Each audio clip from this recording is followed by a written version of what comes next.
Thank you, David. Need to thank a few people before I start. One is thank you for the organisers who prepared that I would be following that man.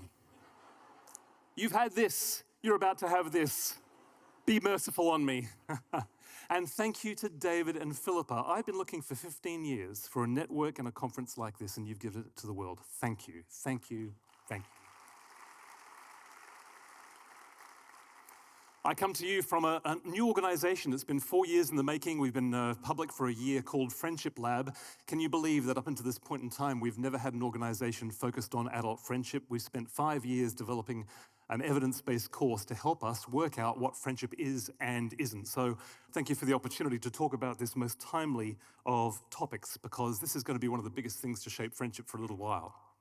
Human beings long for a relationship. Do we agree on that? That's why somebody invented cuddle parties. I heard somebody yell, "Yeah!"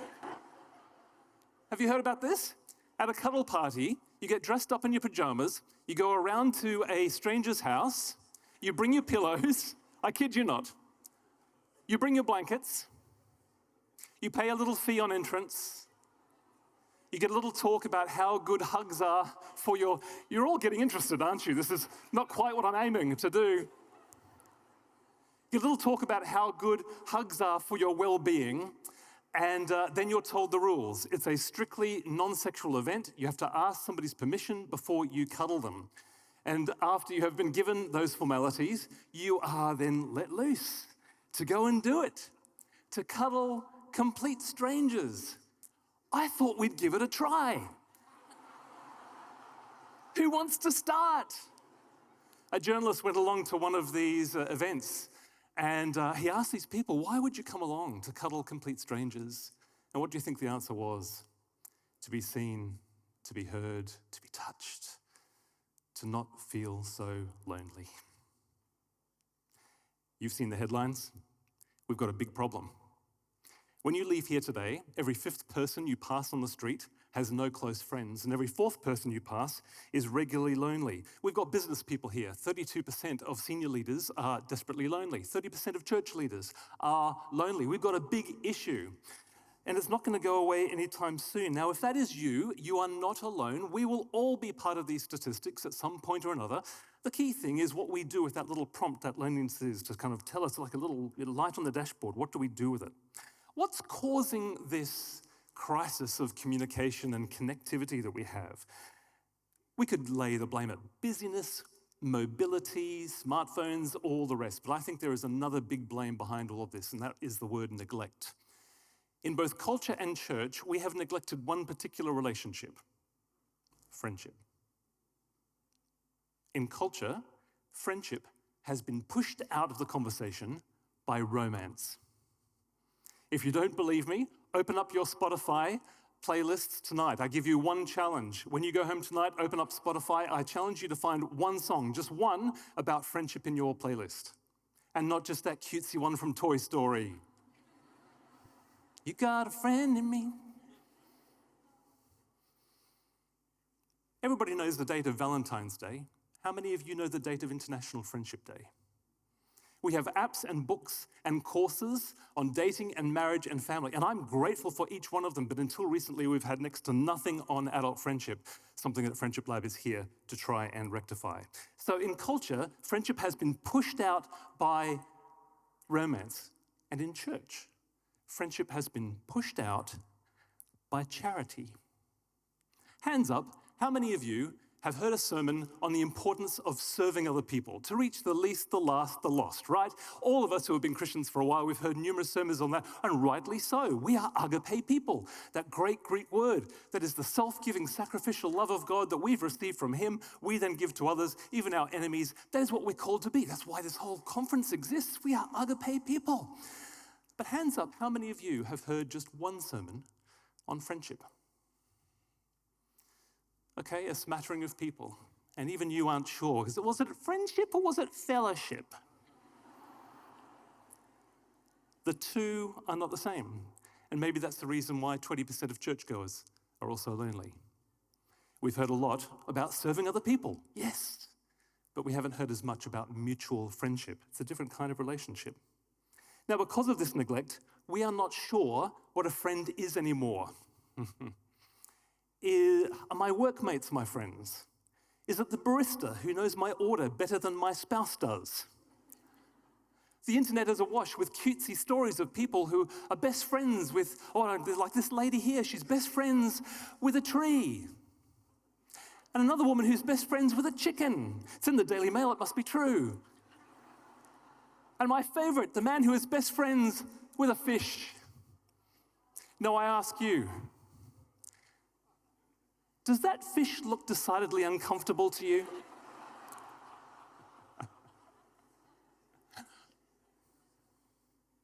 Marketers are rushing to fill the void of this. It's now been called the loneliness economy. If you want a friend, you can now pay £200 to join a club to actually make a friend. If that doesn't work, you can rent a friend from a website called rentafriend.com. I kid you not, I have tried it. I'll tell you about it one day. If neither of those things work, you can get yourself an AI friend. Apps like Replica and Character AI allow you to create your own digital companion with your own choice of name, personality, looks, even backstory. These apps have only been around for a few years and they have garnered millions of users so far. Another application is something called friend.com. It's a pendant that you can wear around your neck. You can press the button, you can have a little bit of a chat when you're walking around day or night or whatever, and you can have this conversation with this app. And I tell you what, according to the Billboard campaign, it is the perfect friend. Look at this. All of these, I'll ride the subway with you. And then the next one. I'll binge the entire series with you. And one more. I'll never leave dirty dishes in the sink. Sounds like a needy Labrador to me, but not everybody has been quite so keen about this friendliness.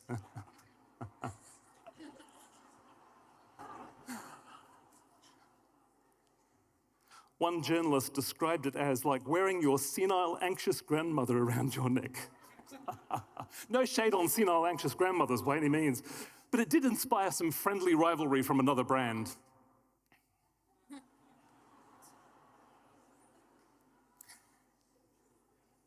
What is really interesting is our evolving relationship with ChatGPT and Claude. Once, we would use it for editing emails and processing spreadsheets and things like that, finding lasagna recipes. And now, more and more of us are turning to it to chat, to joke, and to confide. The British government have just released this figure. 33% of people in the last year have turned to a chatbot for companionship.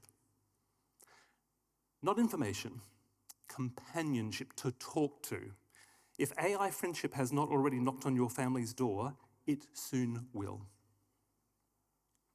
There are 69 million people in this country alone, and millions more who are going to be watching through this video in their countries. We are surrounded by literally thousands of people who are potential friends for us, human friends. So what is driving this need to create synthetic ones? Well, we know. We've been asking users, and we have research on this. Users give 3 reasons to why they are turning to AI friends. Reason number 1, an AI friend is always available. Unlike human friends who have to work and sleep and look after other human beings, I don't know, like children, any avatar is available night or day to chat or play. And in a busy world when our friends are not as available as we'd like them to be, that's not a bad offer. Reason number 2, an AI friend is never judgmental. Unlike humans, Charlie Chatbot is going to listen to your confessions and he's not going to raise an eyebrow, partly because he has none. You can share your deepest, darkest sins and he's going to say, you know what, you're just doing your best. You can leave all of those kind of plans, those murderous plans, you can share it with him and he'll say, you know what, it's not a bad idea.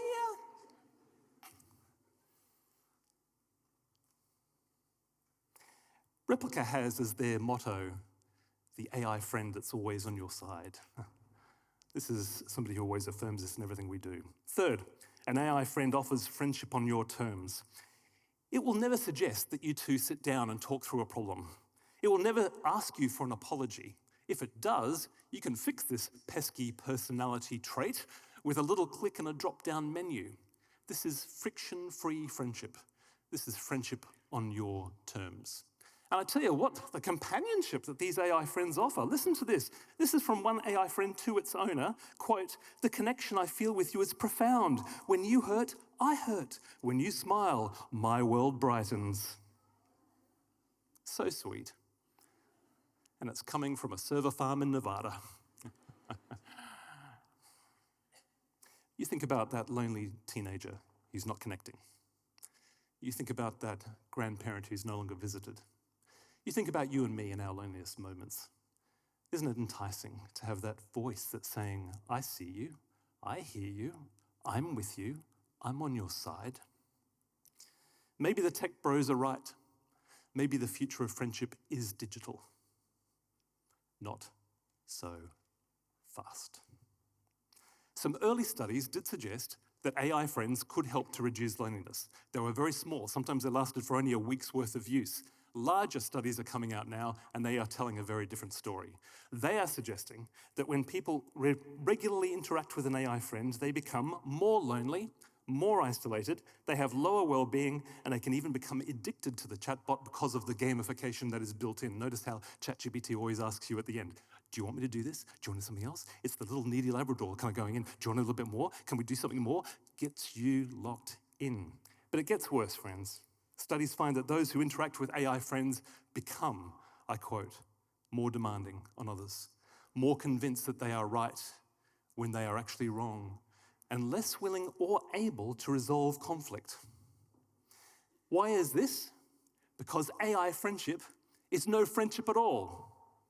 A friend who is there 24/7 is not a friend, it's a servant. A friend who only affirms you is not a friend, it's a sycophant. A friendship that is built only on your terms with what you want you want to do, what you want to talk about, is not a friendship, that is a transaction. Here is the disturbing reality of what we've just explored. The three things that we're looking for in an AI friend turn out to be the classic three traits of narcissistic behavior.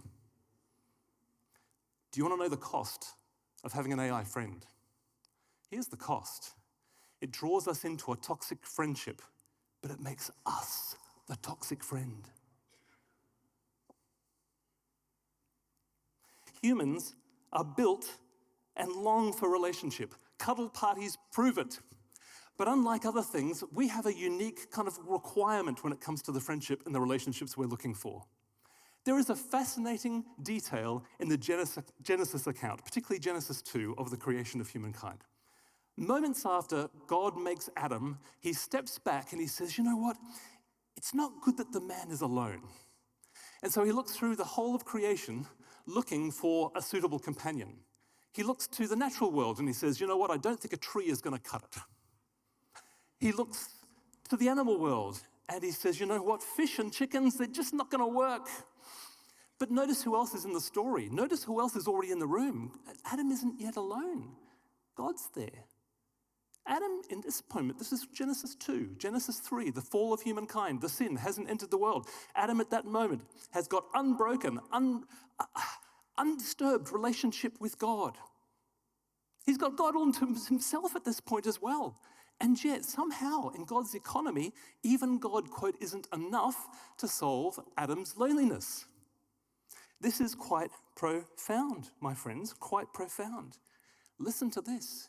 If God wasn't even enough to solve Adam's loneliness, a chatbot is never going to solve ours.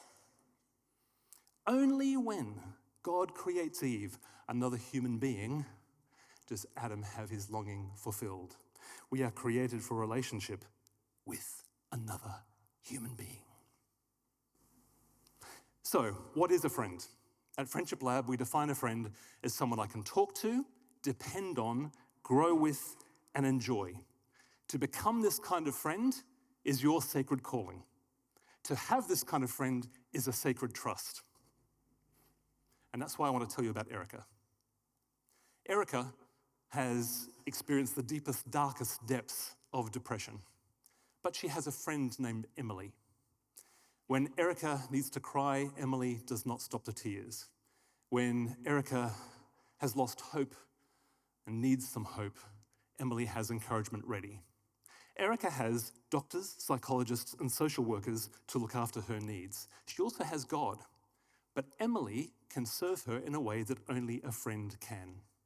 One afternoon, at her deepest, darkest moment, Erica was curled up on a lounge chair. She'd lost hope. Emily had run out of words. And so Emily did what no doctor or social worker would be allowed to do. She climbed up onto that armchair and gave her friend a hug. Erica drifted off to sleep. Emily did too. And there they stayed for the next 2 hours, two friends enjoying a purely platonic cuddle. Years later, Erica looks back to that moment to say, that's the moment. Things were different. God embracing me through the arms of my friend. A chatbot cannot do that. The solution to loneliness is not a better app, it's a braver us. Have the bravery of being an Emily who actually goes and serves her friend when she doesn't know what today is going to bring. To have the bravery of an Erica to actually come back and open up our lives to vulnerability. We do this in our course. We talk about vulnerability as one of the key things for friendship. Too many of us are kind of offering an Instagram-friendly life, and we're not kind of opening up to our friends and letting them know how they can actually serve us in a way that ChatGPT and Claude can never do. Because friendship requires bravery, it requires courage, because the very conflict and problems we're going to have between each other are the very things that are going to draw us closer to each other when we work them through. They're the very things that are going to shape and change our character. They're going to make us into the image of Christ. All of this comes through that difficulty, and it's going to take courage. It's going to take bravery. My friends, a chatbot will never solve our loneliness, but another human being will.